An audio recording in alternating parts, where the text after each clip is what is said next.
There's this mysterious place in North Hollywood called the Forgotten Video Store. It's a movie rental place, but all their videos are bootlegs of unreleased, lost, or otherwise impossible to find movies. And on this podcast, we go to the Forgotten Video Store and rent one of their movies, and then you get to hear about it. I'm your host, David Murto, aka Daddy Big Cup. And my guest this week is a comedian and writer and actress from Book of Queer on HBO. Her popular and acclaimed solo show, Two Cats on a Date, is back on stage at Dynasty Typewriter this Sunday, July 26th. Who is this person? It's Griffin Kelly!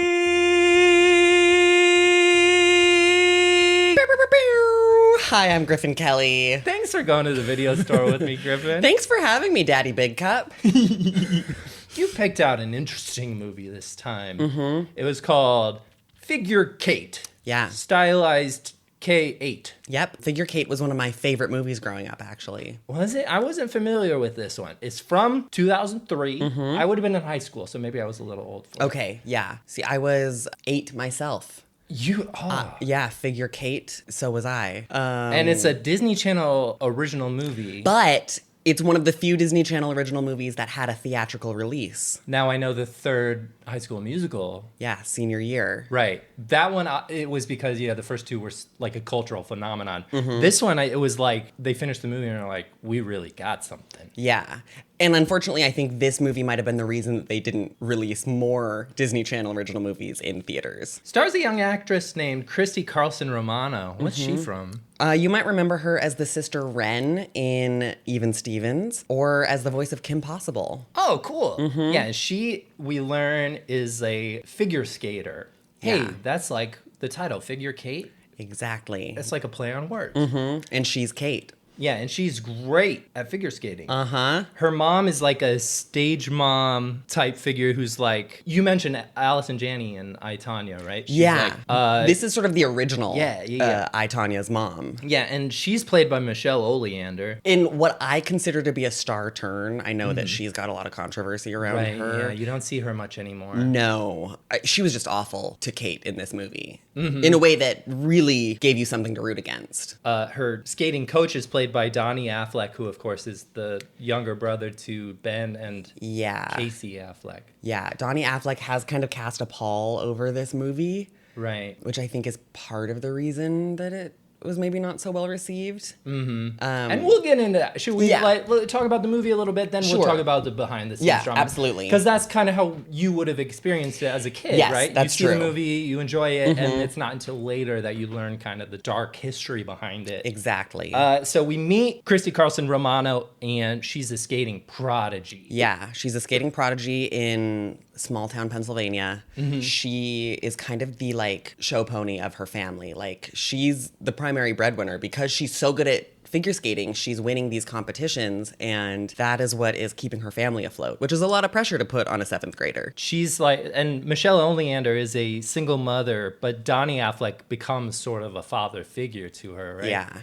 He steps into that role. Yeah, he's sort of the emotional crux of the movie. You get a little bit of the drama when Christy Carlson Romano goes home and Michelle Oleander is on the phone, corded phone, kind of puts us in the time period, right? Oh, that's awful. Oh, that's terrible.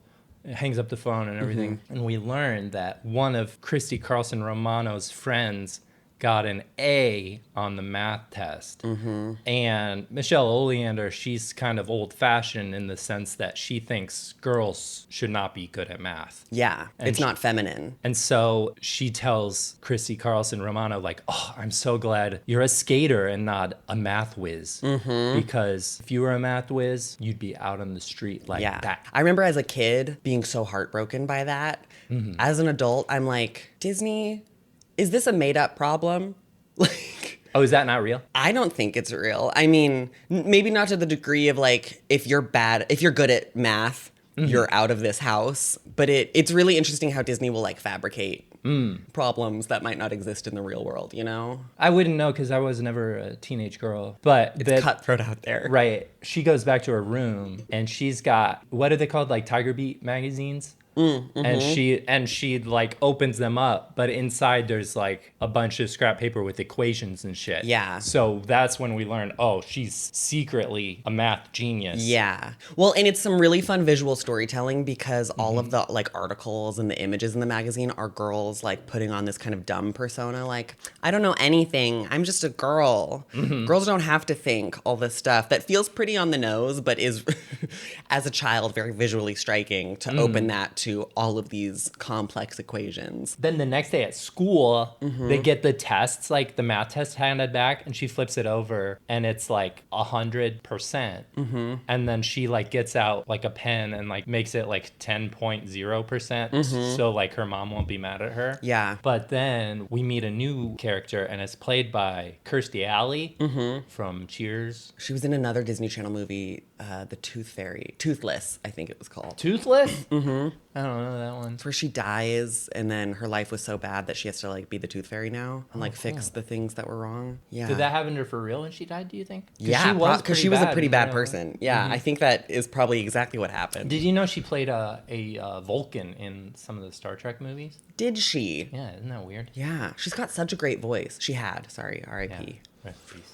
She shows up at the school, and Christy Carlson Romano, Kate, gets called to the principal's office because her math teacher's like, there's no way a 7th grader could be this good at math. And so she thinks she's in trouble, and they're going to think she cheated. And they're like, Kirstie Alley comes in, and she's like all business, like power suit, arms crossed. You think she's like some sort of school police or something. Yeah. Who's gonna like arrest her for cheating and they're like, show your work. But she's like never has to show her work because it all comes so naturally to her. She don't have to write it out. So she draws it out, and then you see for the first time a montage that they use a lot in the movie. I think they use it maybe too much of a degree, where the way she visualizes math is through figure skating. Yeah. So you see like a little version of her as a figure skater, like dancing around the page and like making all the equations. Remember in Good Will Hunting where it's like some of these equations have like weird shapes and drawings and stuff, and it's like, what the hell does that mean? Yep. But it's she's like doing that in the ice on the page, and like all the little angles and the numbers are populating throughout it. And it's actually cool as hell, but like you say, they do it a few too many times. Yeah. They were like, we really have something here. And then they just like beat that dead horse. She ends up like tracing it. The people at her school are like, what? This is gibberish. She's clearly lying. But Kirstie Alley holds it up and she says, leave the room. And you think, oh, she's in for it. She gonna put the beat down or something. And then she tells Christy Carlson Romano, I want you in my class. Like, we accept. But you're a college professor. How'd she know she was a college professor? I don't know. Just had to come out at some point. Yeah, but we occasionally accept younger students. Yeah. Like high school seniors. But I'm only in 7th grade. I don't give a shit. You're coming to my class. You're better than all my students combined. Whoa, that's amazing. But this is a real crisis for Kirstie Carlson Romano because we know how her mom feels about math. Yeah. She goes home and her mom is waiting for her. And she's like, did she find out about my math test somehow? Did she find out about this college professor? Michelle Oleander as the mom is like, sit down. We need to talk. Is there anything you want to tell me? She doesn't know what to say. Her mom pulls out a DVD of the movie A Beautiful Mind about that mathematician, John Nash, played by Russell Crowe. She's like, explain this. You think I don't know what this is? I know what this is. He plays a math guy in this movie. And Kirstie Carlson Romano's like, no, it's not what you think. I didn't even like the math part. I liked the part with, because Jennifer Connelly is so beautiful in it. Because I'm, I like that. And it's so crazy that she says that because so many people compare this as like a coming out movie. Oh, yeah. I didn't think of that. Where they're treating like math as being gay, being lesbian. But in the movie, the bigoted mom is like cool with lesbianism, but not cool with math. You're right. That is a little interesting. But she worms her way out of that one. Yeah. Right? She says she just skips ahead. Yeah, just skips ahead to the parts with Jennifer Connelly being beautiful. She doesn't even know what the movie's about.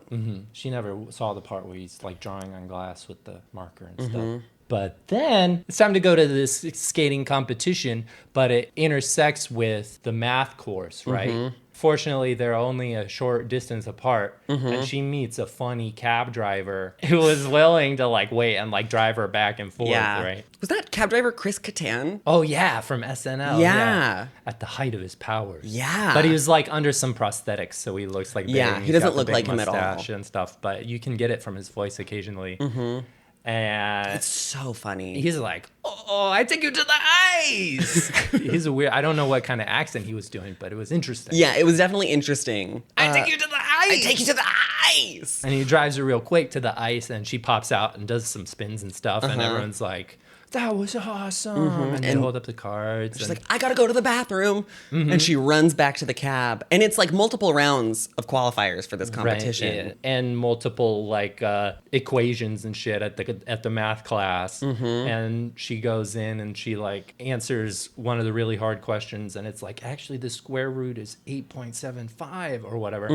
And she like so proud of herself, she like puts her feet up on the chair in front of her, but she's still got the skates on, and everyone's like, huh? Well, they think it's cool. And Yeah. a couple of the college students start walking around in ice In skates ice because skates, of it. yeah. It's like a fashion statement. At one point, her mom is like, I noticed there was $200 missing from my special ballerina music box thing. You know, she Yeah. keeps the money under there.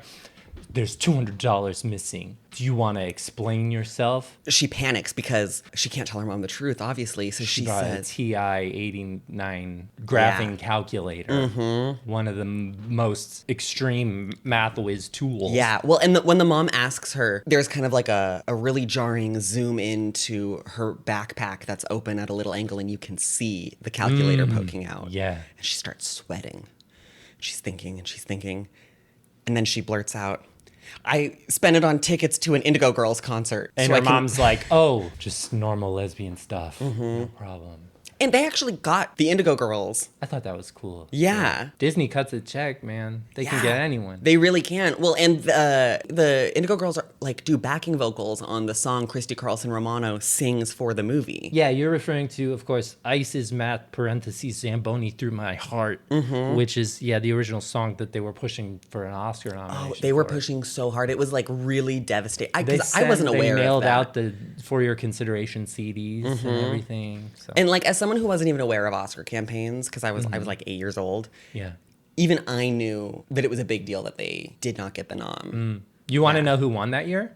Who did win? Speaking of lesbians, Annie Lennox for The Lord of the Rings. Yeah, I guess I can't be mad about that. Then we realize there's a few things kind of happening at once that are all important to Kate. It's the Olympics that year, the Winter Olympics being held in Lancaster, Pennsylvania, where the movie takes place.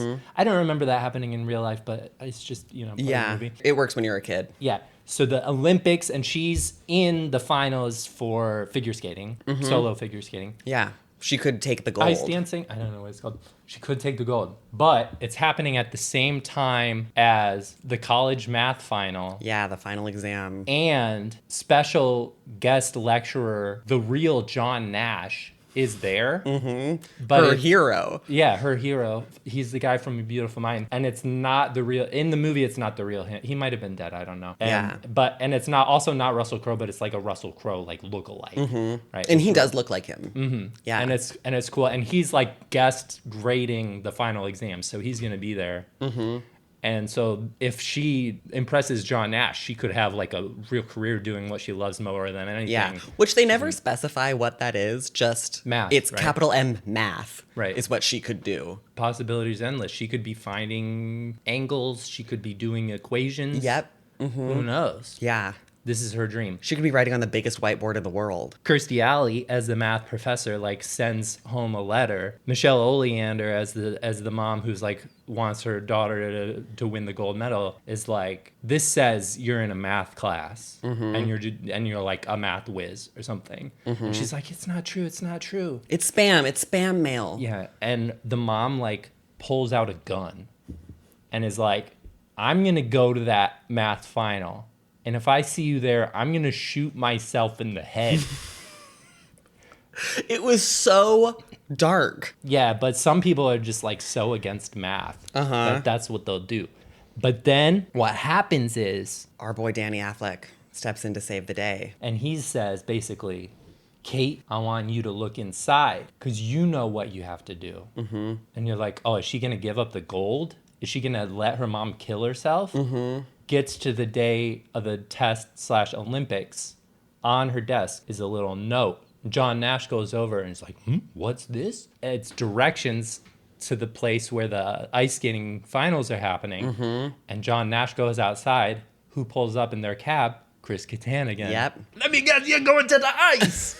And so he drives. Sort of a meeting of the worlds. Right, yeah. So John Nash goes to the ice. Mm-hmm. And this part's real awesome. This is when they play the song Ice is Math. Zamboni Through My Heart. Zamboni Through My Heart. Mm-hmm. And you see Chrissy Carlson Romano like ice dancing out there. Mm-hmm. But she's like, her skates are like making all the equations and shit. Yeah. And John Nash is so fucking smart that he can see like he sees what she's spelling out. He can finally see the montage himself on the ice. Because we learned in A Beautiful Mind that he can see like the math stuff in front of his face and whatever because he's real schizophrenic. She does so many amazing equations and does a really great job ice dancing that she wins the silver, also wins the attention of John Nash. So she actually did get her dream, and her mom was like cool with it, but like, oh, I guess you're not all that after all. Yeah. Like, if you can't even win the gold. And then she meets John Nash and thinks like he's real cool.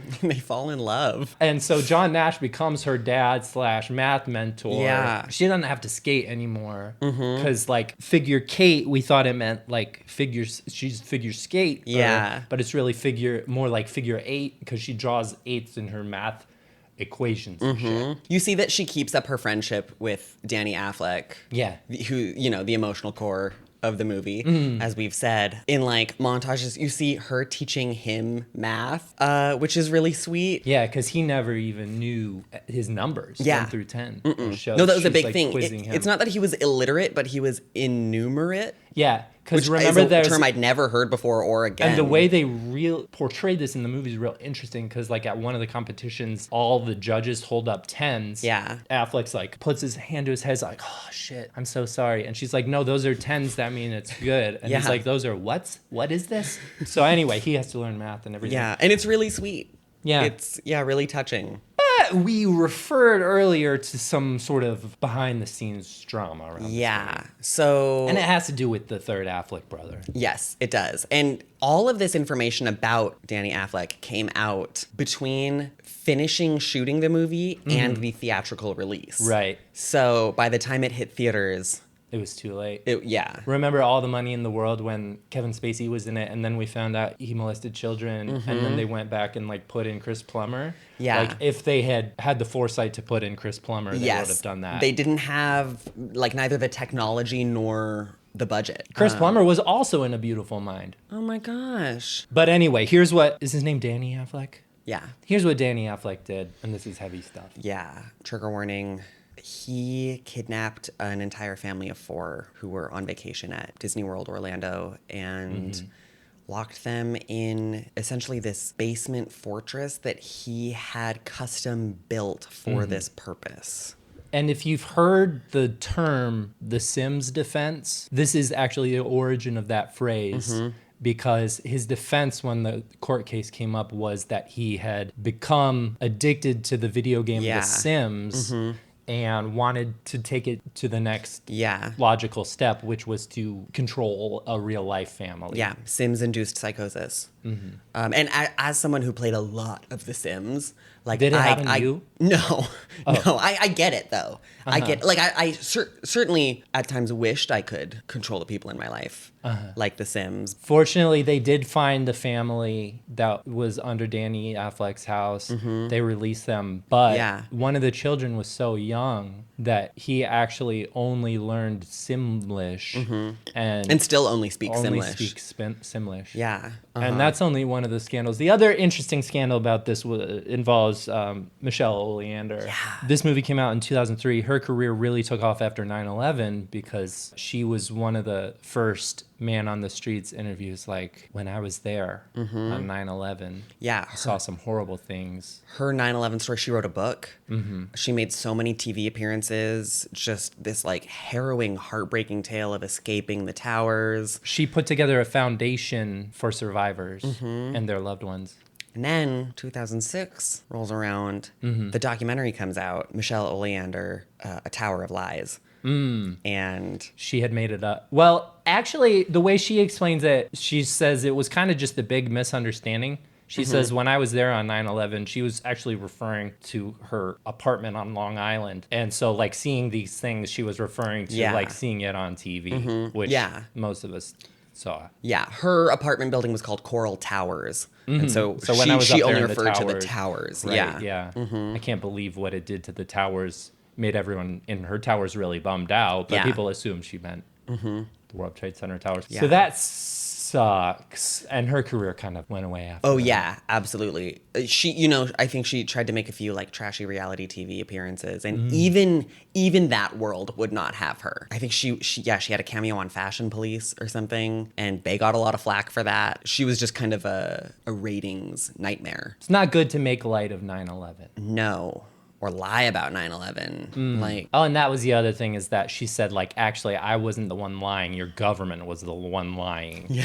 And then she got into a whole, like, Bush did 9/11 thing and trying to, like, ingratiate herself to a new audience. Yeah. Which kind of works, but it's very marginal. yeah, and it's not an audience with like money. That's a good point. Donnie Affleck, I believe, is still in prison. As far as I know, he's still alive. The trial was happening kind of concurrently with the release of this movie, and he has been in prison ever since. Did you hear he tried to do this again in prison? He tried to capture other prisoners and make them his sim family. Okay, here's the sad thing that I think looking at it through a 2026 lens, he could have found people to do this consensually. Sure, yeah. I don't think this is out of the realm of possibility for like, I don't know, maybe some of the kink community. And that's a lesson to us all. Check Craigslist first. Yeah. All right, Griffin. Thanks so much for picking out that movie. I dug it. Yeah. Do you have anything you would like to promote? I mentioned your show, Two Cats on a Date. It's going to be at the Dynasty Typewriter. You can get tickets right now. It's on Sunday, July 26th. Yeah, it is. It's going to be so fun. On August 12th, I'm doing Bisexual Intervention at UCB. That is that's a live comedy dating show where we try to set up our sapphic singles in the audience, our audience members, with dates. Have you ever done a spin on it where it's for bisexual men, like trying to set them up? No, but I think we should. I think you should too. I think we will, actually. Thank you. Can I promote one more thing? Of course, yeah. This is your time. I have a series coming out with The Onion and No way, Real really? InfoWars called Congrats. Cake Hunt. Cake Cunt. Cake Hunt. Cunt? Yeah, Cake Hunt. Okay. Exactly. Where I'm trying to find the best cake in Los Angeles. Oh, nice. The first one is coming out Thursday, July 16th, but then more will be coming out throughout the summer. That's and amazing. fall, I think. Congratulations. That's Thanks. so fun. Keep an eye out for that. How about I try to include all of that in the episode notes and like links and whatnot? Absolutely. That'll be good. That would be huge. Yay! Thank you so much. Thank you. The end. Thanks so much for listening to this episode of Forgotten Video Store. Quick correction, the first episode of Cake Hunt is coming out this Thursday, July 23rd. Also, Annie Lennox is apparently not a lesbian, but we still love her. Tell your friends about this podcast and rate and review. And don't forget to follow the show on your podcast app because next week I've got an episode with the great comedian and writer Claire O'Kane from SNL and SpongeBob and a bunch of other stuff. Forgotten Video Store is a slop-free zone. We never use any AI for any part of the production of this podcast. The amount of fresh water wasted on data centers is especially painful for me because I need all the water I can get for my big cup. The music in this episode is Funky Energy, looped by Kevin MacLeod, Incompetech.com, licensed under Creative Commons by Attribution 4.0 license. Okay, bye!